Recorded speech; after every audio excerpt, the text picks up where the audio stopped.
ouvindo Rádio Bandeirantes Campinas. ZYO 260, FM faixa estendida 85,7. Rádio Bandeirantes, fechada com você, fechada com a verdade. Você está na Rádio Bandeirantes, no seu rádio, no aplicativo Bandplay e também no YouTube.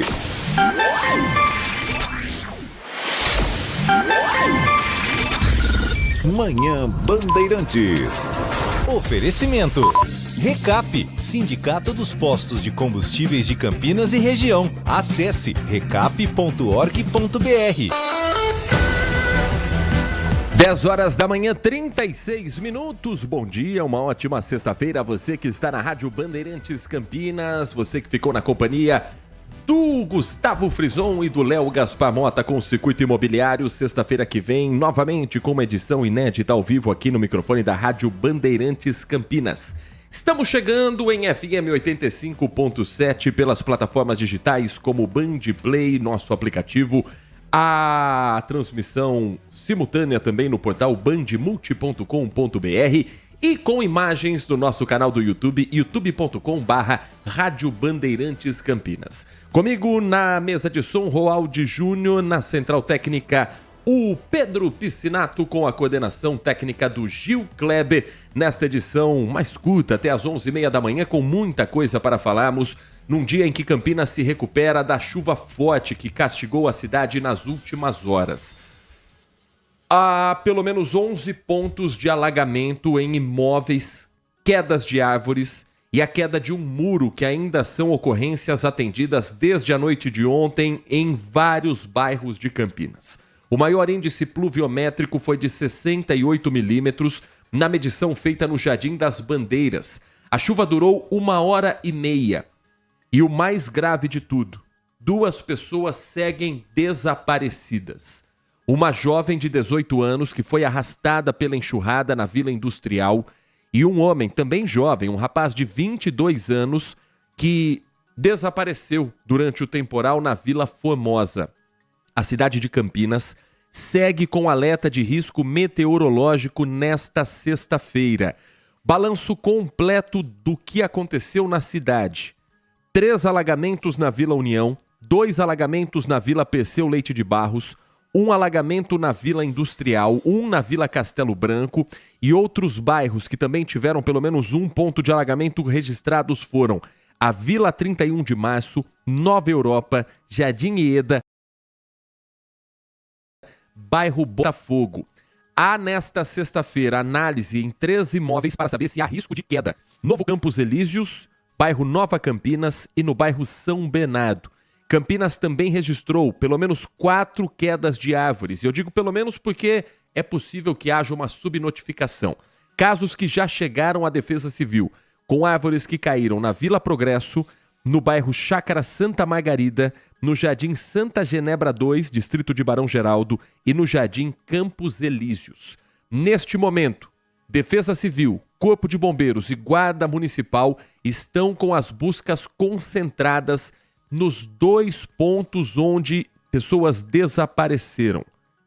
Nós vamos para um deles neste momento, a região do Cotume, Rua Silvio Moro, local onde a jovem de 18 anos foi levada pela força da enxurrada.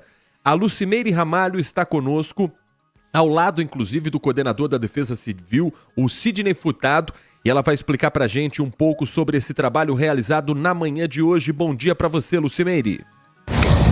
Oi, Heitor. Ótimo dia para você, para todo mundo que está ligado na Rádio Bandeirantes. Heitor, a busca essas 2 pessoas desaparecidas em Campinas por causa da chuva de ontem, né? Pessoas que foram levadas pela enxurrada, seguiram aí durante toda a noite pela equipe do Corpo de Bombeiros, com auxílio também da Defesa Civil e da Prefeitura de Campinas, e continua agora pela manhã. Nesse momento aqui no córrego Pissarrão, na Vila Industrial, a equipe da Defesa Civil está utilizando um drone. É um drone, inclusive, que foi utilizado no Rio Grande do Sul, um drone que pode fazer este voo na chuva e também tem uma alta capacidade de fazer uma verificação por cima, né? Com isso, ajudando as equipes do Corpo de Bombeiros que trabalham, então, para localizar essas 2 pessoas. Uma jovem de 18 anos que acabou sendo arrastada pela enxurrada aqui no córrego Pissarrão, na rua Silvio Moro, na Vila Industrial. Ela ainda tentou se agarrar ali Há uma defensa que tem bem próximo aqui a esse córrego, mas não conseguiu resistir à força da enxurrada e acabou sendo levado a uma jovem de 18 anos. E na Vila Formosa, na rua Ademar Pereira de Barros, um homem de 22 anos também acabou sendo levado pela enxurrada. Então as equipes do Corpo de Bombeiros, com auxílio da Defesa Civil, trabalharam durante toda a madrugada e seguem os trabalhos para tentar chegar a essas duas pessoas, localizar essas duas pessoas. Ao meu lado aqui o Sidney Furtado, que é coordenador regional da Defesa Civil, para a gente falar um pouquinho dessas buscas, né, Sidney? Bom dia para você. As buscas a essas duas pessoas que desapareceram seguiram durante toda a noite, desde a hora que aconteceu. Como está esse cenário? Sim, o Corpo de Bombeiros fez o trabalho de busca, continua fazendo o trabalho de busca. Foi um compromisso ontem incessante que está sendo feito em duas áreas da cidade. A Defesa Civil está apoiando esse trabalho de buscas. E hoje a ideia também é que a gente utilize um drone que possa trabalhar debaixo de chuva, que a gente possa ampliar essa área de busca também das pessoas que estão desaparecidas. E Sidney, essa área aqui a gente tem o córrego Pissarrão, é uma área que choveu um pouco mais, acaba alagando, e tem aquela questão das pessoas de repente tentarem passar, né? Isso é um problema crítico, né? É uma situação muito recorrente em geral. Aqui na nossa região metropolitana nós estamos com várias cidades que tiveram problema de alagamento e a orientação, ontem nós tivemos 91 milímetros de chuva, em até 3 horas, foi um índice bastante significativo. E o que é importante sempre para as pessoas é que realmente elas tenham calma, porque a tendência, chove muito rápido, mas também o escoamento também é rápido. Então que as pessoas tenham sempre essa tranquilidade ao enfrentar uma situação adversa. Era uma situação que já era previsível ter uma entrada de frente fria, nós esperávamos até mais vento do que aconteceu, mas o índice de intensidade de chuva foi bastante significativo, sim. E Sidney, além dessas duas pessoas que desapareceram, a cidade também registrou vários outros pontos de alagamentos, né? Como foi o cenário? Sim, a Prefeitura de Campinas disponibilizou mais 600 homens agora para fazer todo o trabalho de rescaldo, porque várias áreas, vários pontos de alagamento ficaram obstruídos agora, inclusive com todos os entulhos dos materiais. Então 600 homens foram colocados. A Defesa Civil também da cidade de Campinas chamou as equipes também que estavam de folga para poder ampliar essa atividade e ampliar as vistorias preventivas. E nós recomendamos à população, ela viu alguma trinca, alguma fissura, o muro, uma inclinação, água barrenta, qualquer situação ela pode ligar no 99, vai ser feita uma vistoria na residência dessa pessoa para que ela tenha mais tranquilidade nas suas ações. Sidney, obrigada, bom trabalho, obrigada por atender a nossa equipe. E na cidade, viu, Heitor, a chuva que em 3 horas chegou a cerca de 91 milímetros causou muitos estragos. Foram aí pelo menos 6 pontos de alagamentos, vários carros boiando na água, né? Várias vias ficaram alagadas e pelo menos 11 alagamentos em imóveis também, informação que chegou à Defesa Civil. Agora, durante a manhã, Heitor, a Prefeitura, né, a Secretaria de Serviços Públicos já colocou nas ruas de Campinas cerca de 600 homens para fazer a limpeza dessas vias, né? Árvores que acabaram caindo e principalmente muita sujeira, muito entulho, né? Galhos de árvore que ficaram nas ruas e acabaram também obstruindo bueiros, o que atrapalha também para que essa água possa escoar. Então esses homens estão nas ruas de Campinas para fazer toda essa limpeza. O Hospital Mário Gatti também teve uma parte alagada, mas por volta de 9 horas da noite aí tudo já tinha sido recomposto, né? Houve um pouquinho de atraso no atendimento. O Hospital PUC Campinas também teve alguns corredores que a água entrou, mas nada que prejudicasse esse atendimento. E o Hospital Mário Gatinho também acabou a água entrando nas dependências do hospital. Então a gente continua acompanhando tudo hoje por aqui, viu, Heitor? Ainda há previsão de chuva durante todo o dia em Campinas, então é importante que as pessoas tenham essa noção e tenham cuidado para evitar novos acidentes na cidade. Heitor, eu volto aí com você. Muito obrigado, Lucimeire Ramalho. Agradeço também ao Sidney Furtado, coordenador da Defesa Civil, trazendo informações importantes nesta manhã de sexta-feira, ainda calculando os prejuízos da chuva forte que passou pela cidade de Campinas. No caso do Hospital Mário Gatti, entre os transtornos, queda de placas do forro mais uma vez do teto, provocando alagamento em algumas salas, sem o registro de pessoas feridas. O cenário que, como a Lucimeire disse, também se repetiu no Mário Gatinho, um hospital novo, uma construção recente, com água invadindo consultórios e a sala de espera. A Prefeitura afirma, através da rede Mário Gatti, que não houve prejuízo no atendimento do Mário Gatinho e do Hospital Mário Gatti, mas houve um atraso temporário que foi normalizado, segundo a administração municipal, a partir das 9 horas da noite. Aliás, a empresa que é construtora, que foi responsável pela obra do Hospital Mário Gatti, foi penalizada pela prefeitura em algo que foi anunciado, inclusive, um pouco antes do temporal castigar Campinas. A prefeitura suspendeu por 2 anos o direito da empresa Terra Incorporadora e Construtora Limitada de licitar e contratar com o município por descumprimento de prazos estabelecidos para as obras da rede Mário Gatti de urgência e emergência. Isso foi publicado no Diário Oficial, antes mesmo do Mário Gatti ser mais uma vez tomado pela água.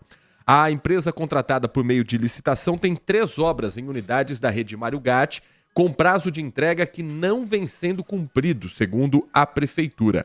Entre as obras está a reforma e ampliação do pronto-socorro adulto do Hospital Municipal Dr. Mário Gatti, que deveriam ter sido concluídas em outubro do ano passado e foram prorrogadas depois de uma assinatura do termo de ajuste de conduta.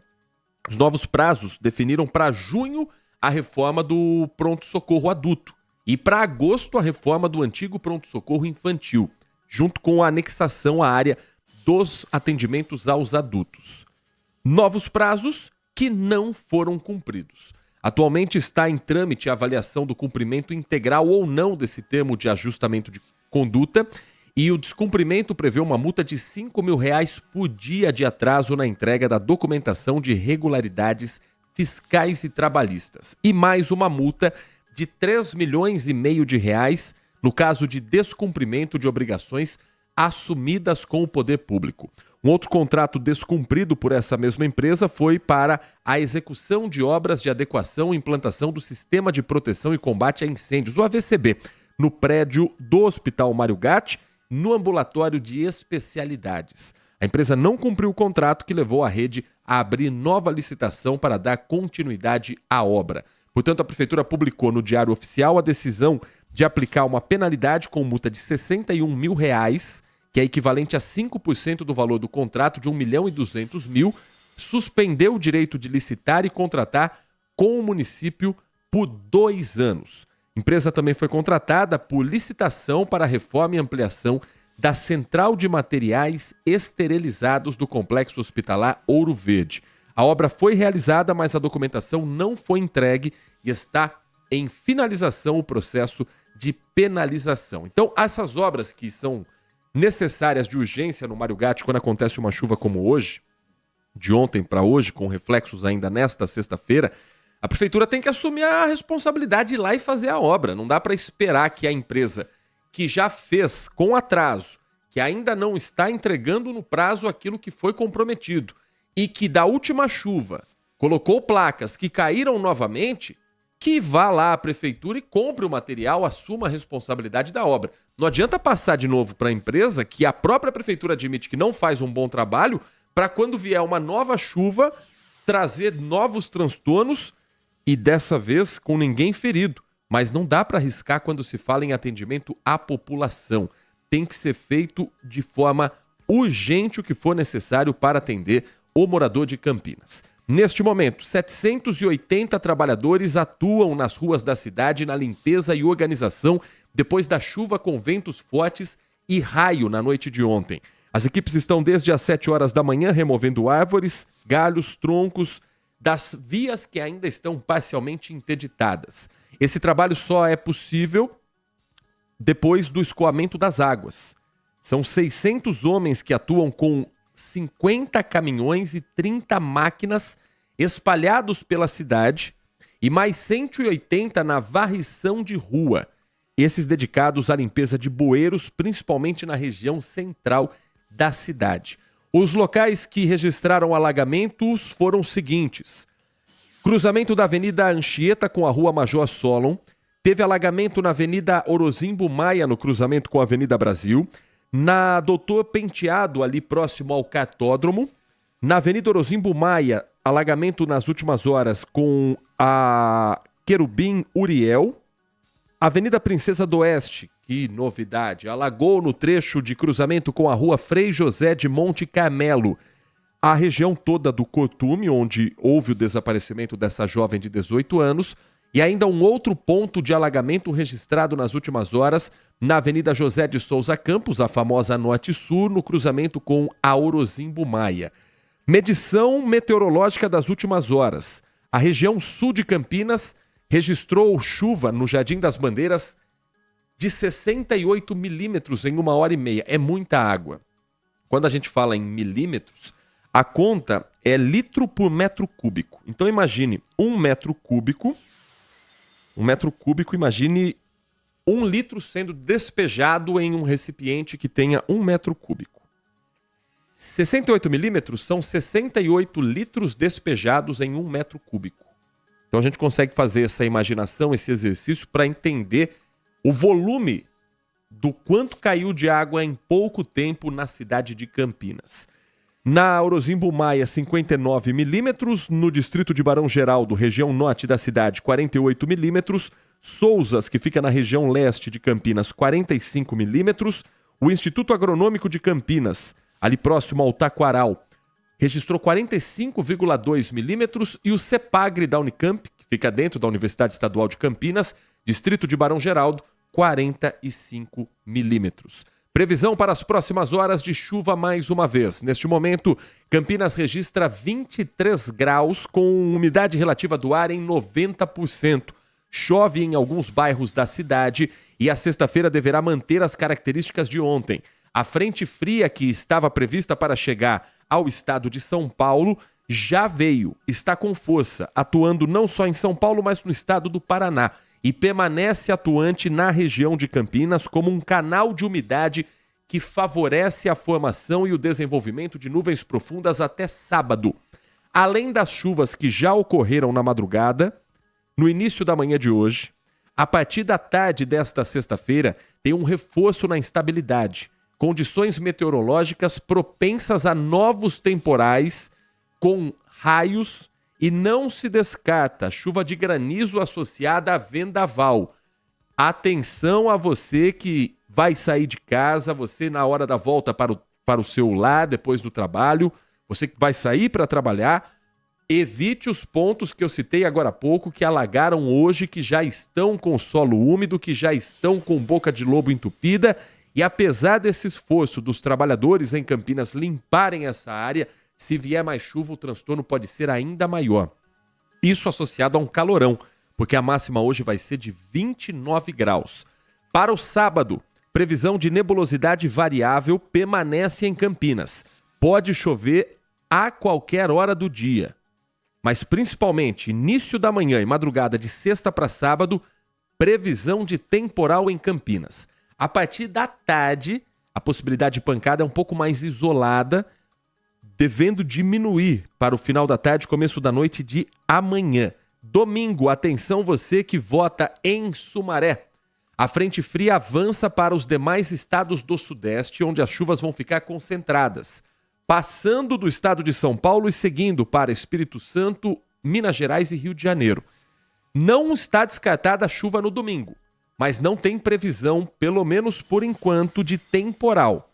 Isso pode mudar de acordo com as condições meteorológicas. Se essas nuvens que estão previstas para irem para os outros estados travarem aqui na região, o cenário muda. Mas nesse momento, com o vento, com o que está sendo monitorado pelo CEPAGRE da Unicamp, pelo Instituto Agronômico de Campinas, pela Defesa Civil da cidade, indica chuva forte hoje, chuva amanhã perdendo a intensidade e uma garoa no domingo na região metropolitana de Campinas. Ainda hoje nós vamos falar também sobre o segundo turno das eleições municipais da cidade. Vamos girar a participação do nosso ouvinte que nos escreve, nos manda mensagem de áudio pelo 19 97102 1493. Mas antes das eleições, no próximo bloco, o nosso assunto é educação. Está chegando o Provão Paulista, uma oportunidade para estudantes de escolas públicas terem um acesso direto a universidades como Unicamp, USP, Unesp e outros institutos do estado de São Paulo. Nós vamos conversar com o secretário estadual de Educação, Renato Feder, e vamos tirar outras dúvidas de assuntos que tratamos aqui ao longo do ano também. Continue conosco. O intervalo é rapidinho, tem muita informação para você logo depois do intervalo, em menos de 1 minuto. É o tempo de a gente posicionar a entrevista com o secretário de Educação e a gente já começa o nosso bate-papo. Manhã Bandeirantes. Consumidor, muitas vezes, a qualidade do combustível que você coloca no tanque do seu veículo pode ser tão diferente quanto o preço que você paga por ele. Por isso, procure abastecer em postos de sua confiança e exija sempre o cupom fiscal. É seu direito e a sua garantia. Recap, Sindicato dos Postos de Combustíveis de Campinas e Região. Acesse recap.org.br. Band Mulher com Larissa Lopes. Um programa com tudo sobre o universo feminino. Traz assuntos do seu dia a dia. De segunda a sexta, a partir da 1h35 da tarde, na tela da Band+. Manhã Bandeirantes.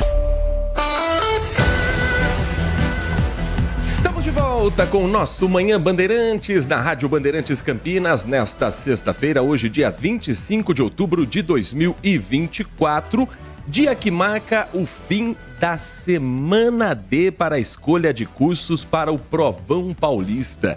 As mais de 3.700 escolas do estado de São Paulo que atendem os 335 mil estudantes da terceira série do ensino médio organizam nesta semana uma oportunidade para os estudantes que já planejam o futuro profissional. É a Semana D de escolhas dos cursos oferecidos pelas universidades e faculdades parceiras do Provão Paulista Seriado. As provas acontecem nos dias 30 e 31 de outubro, na próxima semana, portanto. E sobre o Provão Paulista, sobre a oportunidade profissional, a oportunidade de curso superior para os estudantes do estado de São Paulo, o nosso Manhã Bandeirantes conversa neste momento com o secretário estadual de Educação, Renato Feder. Secretário, muito obrigado por conversar com o nosso ouvinte aqui na Rádio Bandeirantes Campinas. Um bom dia para o senhor. Obrigado, Heitor. Uma alegria estar aqui para falar desse projeto tão importante que é o Provão Paulista. Vão ser ofertadas pelo menos 15 mil vagas no ensino superior para a Universidade de São Paulo, a USP, a Unesp, Universidade Estadual Paulista, a Unicamp, as FATECs, a Univesp. Como vai ser feito esse critério e o que tem de diferente na prova de 2024 do Provão Paulista Seriado, secretário? Olha, Heitor, o governador Tarcísio, acho que em primeiro lugar é muito interessante o nosso ouvinte entender que o governador, ele quer fazer uma escola estadual, uma escola pública boa, de qualidade, que realmente dê a oportunidade para o nosso aluno, que é o mais humilde da escola pública em geral, para que ele possa estar em condições de igualdade com a escola particular. Chega da escola pública ser aquela mal vista, ser aquela segunda opção. A gente precisa construir escolas públicas realmente de qualidade. Para isso, o governador Tarcísio pensa em ferramentas, em políticas de resultado, né? E essa é realmente uma política campeã, que é a política do Provão Paulista, porque o custo dela é super baixo e o engajamento dela é gigantesco. O estudante da escola pública que nunca pensou em ir para a universidade, que a família, os pais não fizeram universidade, não tem nível superior, os tios, ele vai ser o primeiro da família dele a ir para a universidade.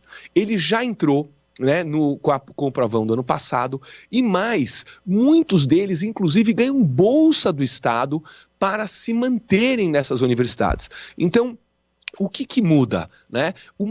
A principal mudança, tem algumas mudanças na prova que eu já vou falar, mas o estímulo que a gente conseguiu esse ano, com os 15 mil estudantes que entraram, falando para os atuais, falando, olha gente, eu nunca achei que eu fosse estar numa universidade, e eu estou na Unesp. Eu nunca achei que eu fosse entrar numa faculdade, e eu estou na FATEC, eu estou na USP, eu estou estudando aqui na medicina, no direito, na engenharia da USP. Eu consegui, você também pode. Então isso está revolucionando as escolas estaduais. O que a gente viu, Heitor, né, de alunos frequentando mais a escola, estudando mais, é algo realmente inédito. A gente está batendo recorde de frequência. A frequência histórica de São Paulo era de 80% de frequência, né, histórica. No ano passado a gente teve até menos, porque foi pós-pandemia, 79% de frequência. E agora, esse ano, estamos com 86% de frequência. São 150 mil alunos a mais todo dia na escola, estudando mais, os professores relatando, os diretores, os alunos estão estudando. E agora é a semana decisiva, porque a prova da terceira série acontece na quarta e na quinta com a redação. Secretário, o Provão Paulista ele é exclusivo para alunos matriculados em escolas estaduais ou quem estiver no Instituto Federal de Ensino Médio, na rede municipal, também pode participar? Ele também pode, a gente tem muitos alunos das escolas municipais, institutos federais e outras escolas estaduais de outros estados também participando. Mas ele é principalmente para as nossas escolas, né? A grande maioria dos estudantes são das nossas escolas e temos as vagas para eles. De novidades esse ano, a gente tem que a prova ela é muito mais próxima do estudante. A escola estadual ela está muito mais organizada. A gente tem provas paulistas, a gente tem lições de casa, a gente tem formação de professores nas nossas aulas, no nosso material do Estado. E quem aplica o vestibular, Heitor, é a VUNESP, que ela tradicionalmente aplica o vestibular da Unesp. Então, quando ela foi elaborar o Provão Paulista, a gente entregou para ela as nossas aulas, então ela está muito mais próxima, né? O estudante, o que vai cair no vestibular, nesse provão agora, é o que o aluno estudou. Então isso aqui é muito importante. Os alunos estão escrevendo mais redações, tivemos mais de 10 milhões de redações escritas pelos estudantes esse ano, eles estão lendo muito mais, fazendo mais lição de casa. Para você ter uma ideia, cada aluno, em média, no ensino médio, faz 30 lições de casa por semana. Então é um número que nunca houve no estado de São Paulo. O governador Tarcísio sempre pedindo, né, políticas que induzam o estudo, que induzam o aluno o interesse, que ele permaneça na escola. Então a gente está realmente vendo os alunos estudando muito mais, se preparando para essa prova que chega. E também, Heitor, outro ponto que o governador sempre fala, né, aproveitando aqui, eu gostaria de falar sobre educação profissional, que também avançou muito, né, além do provão. Claro, secretário, inclusive, para a gente aproveitar a presença do senhor, falar um pouco sobre o cenário da educação no estado de São Paulo como um todo. A educação profissional, a formação, depende, claro, também de novos espaços para isso. São Paulo, a gente sabe que tem as ETECs, as FATECs. Qual é o planejamento para a criação e ampliação desses serviços que oferecem para esse jovem também um caminho para o mercado de trabalho? Olha, Heitor, o governador Tarcísio, ele sempre fala isso, olha, a escola precisa dar resultado. O que o primeiro mundo faz? O que a Europa faz? O que a Ásia faz? Eles fazem educação profissionalizante. Cerca de metade dos estudantes da Europa, quando eles estão no ensino médio, eles estudam as disciplinas tradicionais, mas eles também aprendem uma profissão, seja técnico em administração, técnico em saúde, técnico em enfermagem. Então a gente está transformando a educação aqui no estado de São Paulo. Quando ele chegou, somente 13% dos estudantes estudavam na educação profissional, contra quase 50% da Europa. Né? Agora, olha só, já estamos em 30% dos nossos alunos estudando educação profissional. Então, essa é uma mudança muito, muito forte. São quase 400 mil alunos na educação profissional em 2 anos só de gestão do governador Tarcísio. Então, é uma grande transformação, e de 13% dos alunos para 30% dos alunos estudando na educação profissional, e no ano que vem a gente deve ir para 40% dos alunos, quer dizer, quase chegando, já encostando nos níveis europeus. Além disso, outra novidade que o Tarcísio traz é o BEM, Bolsa Estágio Ensino Médio, porque esse aluno que estuda educação profissional, a gente quer inseri-lo no mercado de trabalho, a gente quer que ele já comece a trabalhar, é o famoso sim, né? Lembra aquele nem estuda, nem trabalha? A gente aqui no estado está indo para o sim estuda e sim trabalha. Então, como funciona? O governo do estado estimula a empresa a contratar estagiários da escola pública, da escola estadual.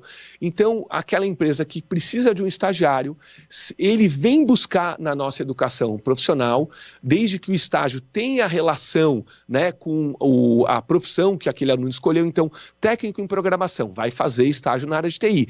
Técnico em administração, vai fazer estágio na área de negócio de administração. Técnico em farmácia ou enfermagem, vai fazer o estágio nos hospitais, né? Então, a empresa contrata o nosso estudante e o Estado paga o salário desse estudante.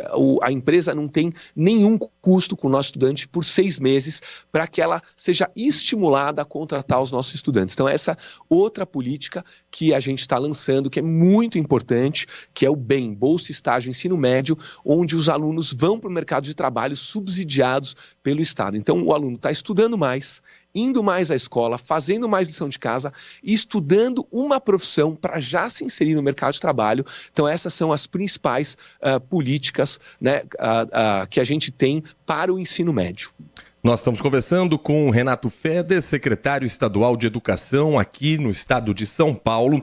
Secretário, esse ano um assunto que gerou uma grande polêmica dentro da educação do estado de São Paulo é a elaboração de parte de material didático com o uso de tecnologia, inteligência artificial, como, por exemplo, o ChatGPT. O senhor chegou a dizer que isso ainda estaria sendo testado para o estado de São Paulo. Hoje, em outubro, qual é o cenário desse uso de tecnologia e do avanço desse teste no estado todo? Olha, Heitor, eu vou falar de inteligência artificial, mas antes, como você falou, eu queria falar de tecnologia. Nós realmente avançamos muito na área de tecnologia. O que o aluno hoje faz usando a tecnologia é algo maravilhoso. Ele estuda matemática gamificada.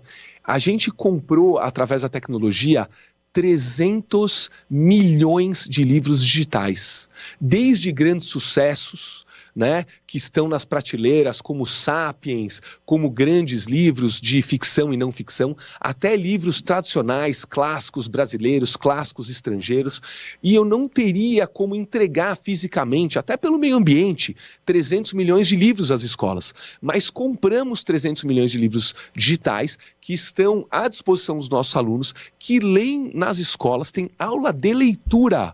Olha só, isso é uma inovação nem nos países de primeiro mundo, tá? Os alunos têm aula de leitura na escola para estimular que eles leiam mais. Nas escolas estaduais, o aluno tem uma aula de geografia, uma aula de matemática, depois ele tem uma aula de leitura, onde ele abre o computador, escolhe o livro que ele quer ler e lê através da tecnologia. Ele não só lê, mas como ele faz exercícios, redações sobre o que ele lê, também através da tecnologia. Então, a gente tem na tecnologia programação, robótica, matemática gamificada, leitura digital, redação no computador e a inteligência artificial, aí já estamos falando um pouquinho de inteligência, ajuda a corrigir. Então, a lição de casa também é através da tecnologia. Então, a tecnologia realmente chegou às escolas estaduais até mais avançado, né, do lado pedagógico do que muitas escolas particulares ou outros países. Sobre inteligência artificial, Heitor, a gente tem avanços, né? A gente tem muitos avanços na redação, onde a inteligência artificial ajuda o professor a corrigir a redação, porque o volume de redações está muito alto, os alunos estão escrevendo muito mais. Eu estive em várias escolas, inclusive semana passada eu estive em escola, essa semana em escola, conversando. E alunos estão fazendo a redação? Estamos. Você entende que a redação ajuda vocês? Renato, eles falaram, ajuda muito. A gente realmente escreve, sente a melhora na nossa escrita, nos preparando para o Provão Paulista, nos preparando para o Enem, para as redações, né? Então a redação ajuda muito. E a inteligência artificial, são mais de 10 milhões de redações feitas pelos nossos alunos. A inteligência ajuda o professor na correção. E aonde que a inteligência vai agora nos ajudar? Principalmente nas lições de casa, porque os alunos, eles fazem em média 30 lições de casa por semana, um volume também que não existia nas escolas estaduais, né? O aluno não tinha o hábito de fazer lição de casa. Agora, em média, eles fazem 30 lições. E a inteligência artificial, ela vai ser capaz, no ano que vem, por exemplo, o aluno fez 2 lições, 2 exercícios, e ele errou. Então a inteligência, o que ela vai fazer? Ela vai dar exercícios mais fáceis para aquele aluno. Ou o aluno fez os exercícios e acertou. Então ela vai dar exercícios mais difíceis para aquele aluno. Então a inteligência artificial vai nos ajudar a ter uma tarefa adequada para cada aluno, individualizada para cada aluno. A gente também vai poder ter questões abertas, né? Então hoje as lições de casa ou são múltiplas escolhas, né? Ou verdadeiro e falso, ou correlacione, mas o aluno não escreve na lição de casa. Com a inteligência artificial, ele vai poder escrever e aí a inteligência artificial nos ajuda a corrigir a escrita do aluno na lição de casa para ver se ele acertou ou errou determinada questão. Agora, só para finalizar, sobre material didático, não tem avanço, então, nesse estudo? A gente também, olha só, Heitor, isso aqui é muito interessante. A gente testou realmente a inteligência artificial para nos ajudar a elaborar as aulas do Estado. O Estado de São Paulo hoje elabora mais de 12 mil aulas. A gente tem as tradicionais, matemática, língua portuguesa, história, geografia, física e química. A gente tem também aulas de educação financeira em todos os anos, aulas de oratória, empreendedorismo. Então, são aulas interessantes para os alunos. Quem elabora isso tradicionalmente? O nosso time. São mais de 300 profissionais elaborando essas aulas, né? São 12 mil aulas elaboradas e esse time foi fazer um teste para usar a inteligência artificial. Mas, interessante, ainda não é o momento na elaboração do material. Os nossos elaboradores mostraram que dava mais trabalho tentar a ajuda da inteligência artificial para elaborar do que eles mesmos elaborando as aulas. Então, por enquanto, a elaboração do material está 100% com o nosso time, sem a ajuda da inteligência artificial, mas no futuro, com a inteligência melhorando, é uma decisão, né? A gente vai conversar com esse time, vocês querem usar, está ajudando, né? E eles vão poder, no futuro, tentar uma segunda vez, uma terceira vez, né? Por enquanto as aulas são produzidas pelos nossos especialistas. Nós conversamos com Renato Feder, secretário estadual de Educação, falando sobre o Provão Paulista, sobre as iniciativas da Secretaria do Estado aqui de São Paulo. Secretário, muito obrigado pela sua atenção com o nosso ouvinte. Um bom dia, bom trabalho para o senhor e para toda a sua equipe. Obrigado, Heitor. Eu queria deixar um grande abraço muito importante para os nossos profissionais, tá? O nosso ouvinte aqui, ele fala, o que você faz? Eu sou professor. Se ele for professor da escola estadual, professor, ao trabalhar na escola, qualquer profissional, Deus parabéns, porque esse ano a gente trabalhou muito pelos nossos estudantes, o governador Tarcísio puxou essa mudança, esse ganho de qualidade das escolas estaduais e quando o governador Tarcísio traz o estímulo, ele foi correspondido e superado pelos nossos professores. A gente vai ter agora, Heitor e ouvintes, a grande avaliação do Estado, que é o SARESP, né, a nossa prova, e a gente espera uma melhora significativa na qualidade educacional, no resultado dos alunos, e quem foi o responsável por isso? A professora, o professor que conhece o nosso ouvinte, é parente, é colega, então realmente Deus parabéns, porque o trabalho desses profissionais no ano de 2024 foi muito forte, foi exemplar, focado nos alunos, na aprendizagem, no acolhimento desses alunos que estudaram mais, foram mais à escola, então estão de parabéns e a gente está se aproximando do final do ano. Eu queria deixar um grande abraço e os parabéns para os nossos profissionais. Muito obrigado ao secretário estadual de Educação, Renato Feder, conversando conosco nesta manhã de sexta-feira na Rádio Bandeirantes Campinas. Depois do intervalo tem mais informação e prestação de serviços para você. Você está ouvindo Manhã Bandeirantes. Oferecimento. Recap, Sindicato dos Postos de Combustíveis de Campinas e Região. Acesse recap.org.br. Nossa área, a opinião dos nossos craques sobre tudo de Guarani e Ponte Preta e dos times da região. Carlos Henrique, a melhor e mais premiada equipe esportiva do interior paulista. De segunda a sexta, das 11h30 ao meio-dia. Siga e assista no nosso YouTube, Rádio Bandeirantes Campinas. Ouça no FM 85,7 e nos aplicativos de celular. Rádio Bandeirantes, fechada com você, fechada com a verdade. Se você é um verdadeiro apaixonado por futebol e não quer perder nenhum lance do seu time do coração, então prepare-se para as melhores análises e entrevistas exclusivas. É hora de entrar em campo com os donos da bola, com Carlos Batista, que reúne as últimas notícias e lances dos times do interior paulista. Cobre os principais campeonatos regionais, seja no campo ou nas quadras. De segunda a sexta, a partir do meio-dia, na tela da Band+. Siga a Rádio Bandeirantes Campinas também no Facebook. Uma página completa com conteúdo sobre tudo que acontece na nossa região e, claro, informações de Ponte Preta e Guarani. facebook.com/Rádio Bandeirantes Campinas. Fechada com você. Fechada com a verdade. Os fins de semana na Band terão muito futebol. Brasileirão Série B. Os jogos dos times paulistas e os grandes do Brasil. Guarani, Ponte Preta, Santos estão na tela da Band. Acompanhe as rodadas desse campeonato super disputado. A emoção do futebol está na tela da Band. Brasileirão Série B 2024. Manhã Bandeirantes.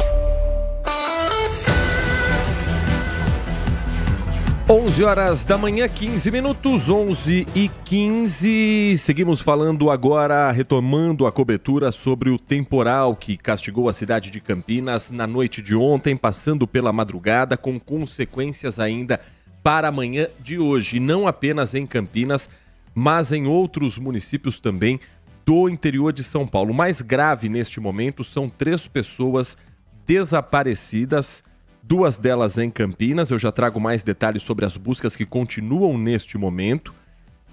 Mas também há outros casos de pessoas feridas aqui no interior que estão chegando aos poucos com informações da Defesa Civil.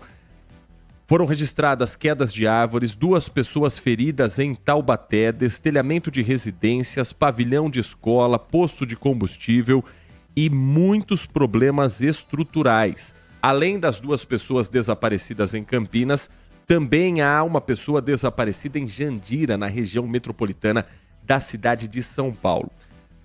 Em Campinas, as buscas estão concentradas na região do Curtume neste momento para tentar localizar a jovem Sara Gabriele de Souza Silva, 18 anos, ela que foi levada pela água enquanto estava tentando se segurar ali na margem do Pissarrão, onde tem um muro que ela tentava se agarrar, enquanto as pessoas tentavam de alguma maneira a orientar, mas a água era muito forte, virou um verdadeiro córrego.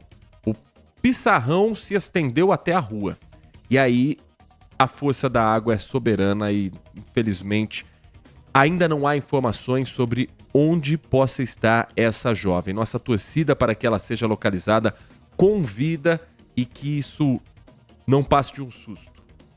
Trabalho que está sendo feito pela Defesa Civil com o uso de drones, com o uso de equipamentos de alta tecnologia para tentar não apenas no local próximo, mas na área por onde a água percorreu, tentar chegar aonde possa estar essa menina apenas de 18 anos, uma jovem.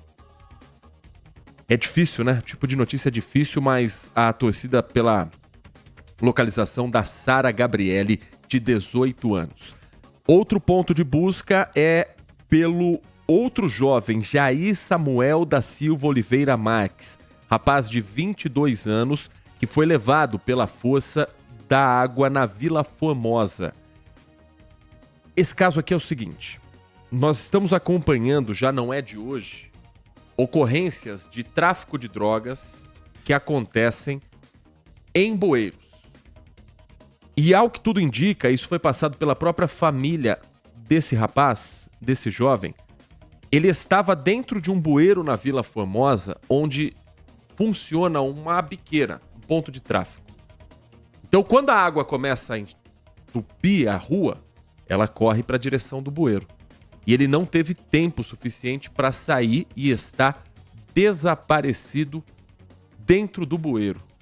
A própria família já entende que é muito difícil encontrar esse rapaz com vida, um jovem de 22 anos, Jair Samuel da Silva Oliveira Marques, e as buscas estão acontecendo naquela região também.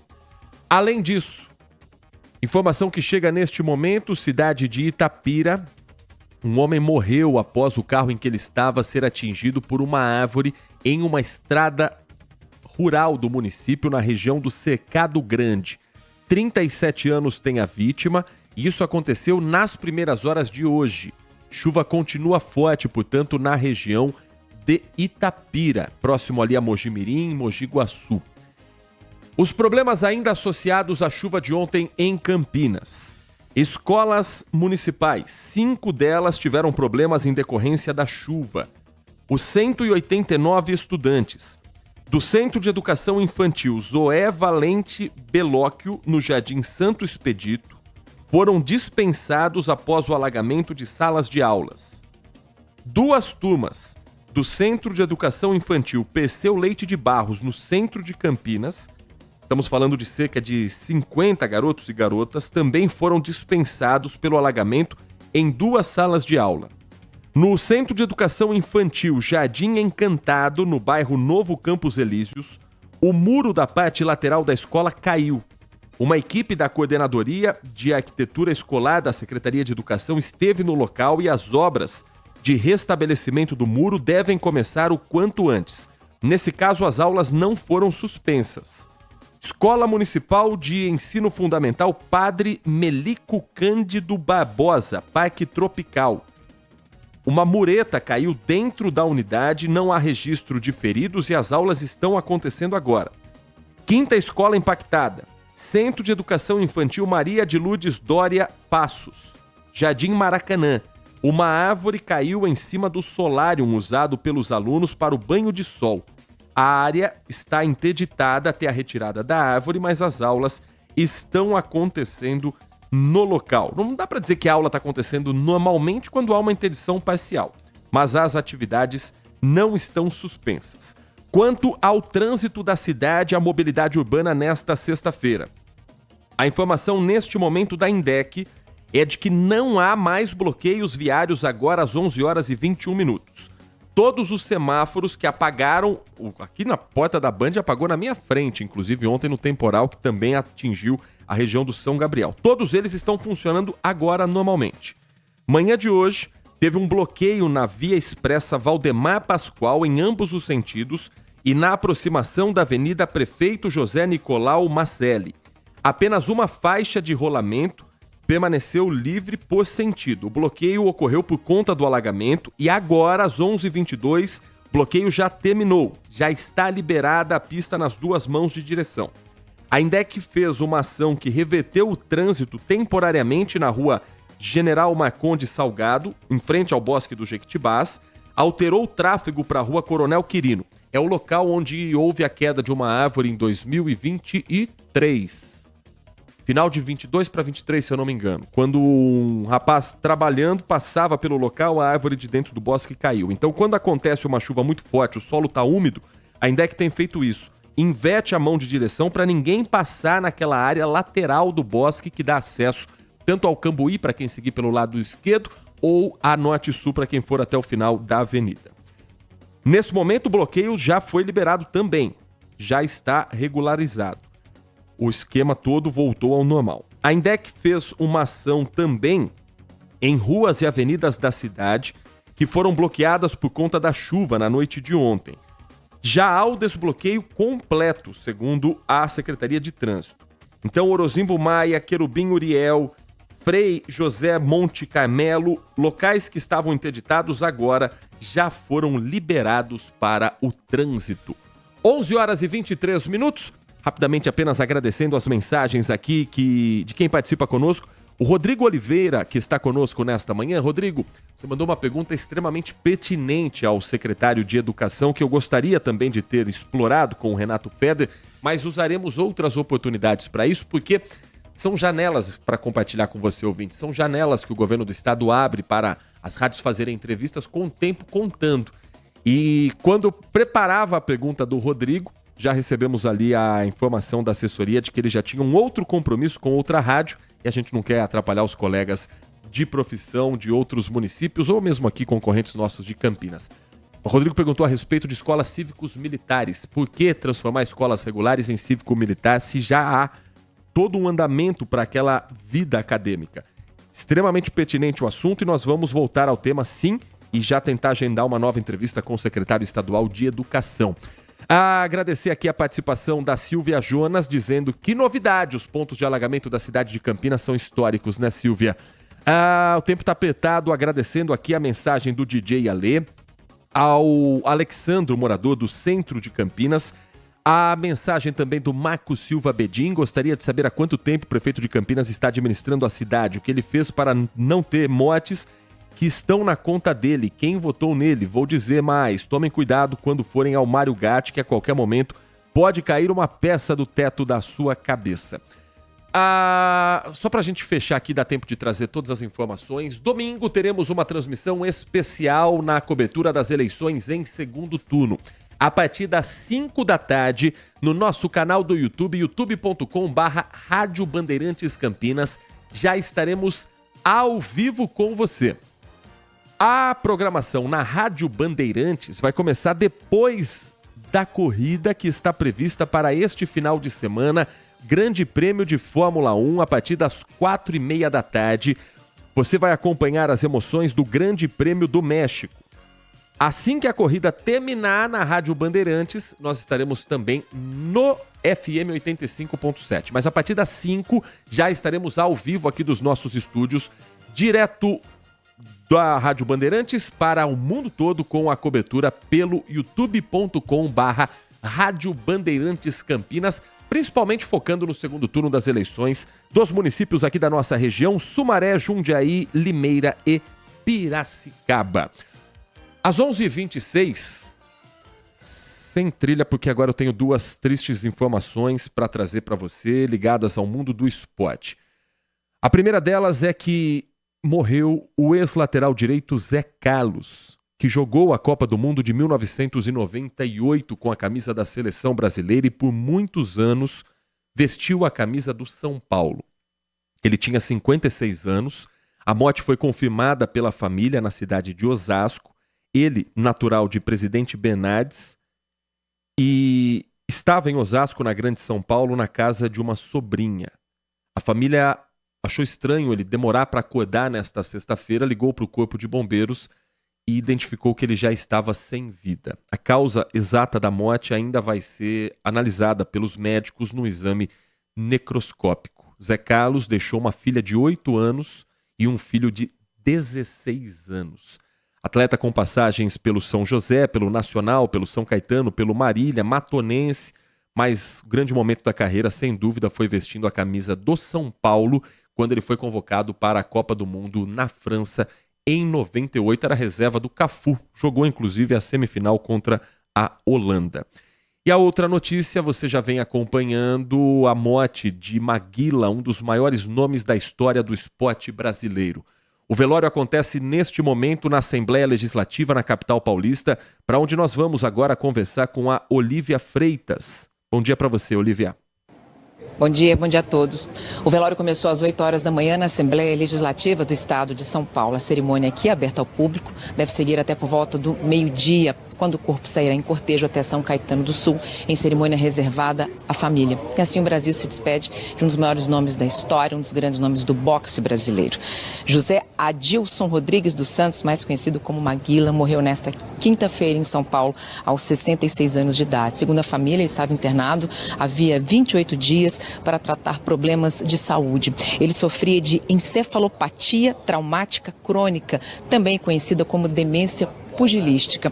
Essa doença, provocada por sucessivos traumas, pancadas na região da cabeça, foi diagnosticada em Maguila em 2013. Inicialmente, ele chegou a receber um diagnóstico de Alzheimer, são doenças que têm sintomas, características parecidas, mas depois, com a própria evolução do caso e um melhor entendimento sobre o que é a doença, foi fechado o diagnóstico de encefalopatia traumática crônica. Maguila quis lutar boxe inspirado em seus ídolos, como Éder Joffre e Muhammad Ali. Muhammad Ali, inclusive, americano, muito famoso no boxe dos Estados Unidos e no mundo todo, que ele via pela TV. O início tardio. Maguila chegou a São Paulo, adolescente, foi trabalhar como pedreiro, como ajudante de pedreiro. O boxe veio mais tarde. Foram 17 anos de carreira, 85 lutas, 77 vitórias, 7 derrotas. Entre elas, derrotas históricas, que inclusive ele tratava com muito bom humor quando falava, por exemplo, para a derrota para o americano George Foreman. Ele dizia bem assim, só de falar dele já dava vontade de cair. Isso mostra também um pouco da personalidade de Maguila, com entrevistas icônicas, uma figura muito engraçada, muito espontânea e que fez o Brasil se apaixonar pelo esportista, mas também pela pessoa. A cerimônia aqui segue até o meio-dia e nós acompanhamos. Eu volto com vocês. Muito obrigado a Olívia Freitas, direto da Assembleia Legislativa, acompanhando a despedida de Adilson Maguila Rodrigues, um dos grandes nomes da história do esporte brasileiro. Às 11h30 da manhã, o nosso Manhã Bandeirantes fica por aqui, agradecendo a sua audiência nesta sexta-feira, ao longo de toda a semana, reforçando o convite. Domingo, a partir das 5 da tarde, em youtube.com/Rádio Bandeirantes Campinas, a cobertura da apuração do segundo turno das eleições municipais. Terminando o Grande Prêmio do México, a gente entra também direto em FM 85.7, que a partir de agora tem Carlos Henrique com o Nossa Área e todo o timaço de esportes de Carlos Batista. Com os trabalhos técnicos de Roaldi Júnior na mesa de som, Pedro Piscinato na central técnica e a coordenação do Gil Kleber, ficamos por aqui. Um ótimo final de semana a todos e até domingo. Manhã Bandeirantes. Consumidor, muitas vezes, a qualidade do combustível que você coloca no tanque do seu veículo pode ser tão diferente quanto o preço que você paga por ele. Por isso, procure abastecer em postos de sua confiança e exija sempre o cupom fiscal. É seu direito e a sua garantia. Recap, Sindicato dos Postos de Combustíveis de Campinas e Região. Acesse recap.org.br. Acontece um giro rápido das últimas notícias da região, do Brasil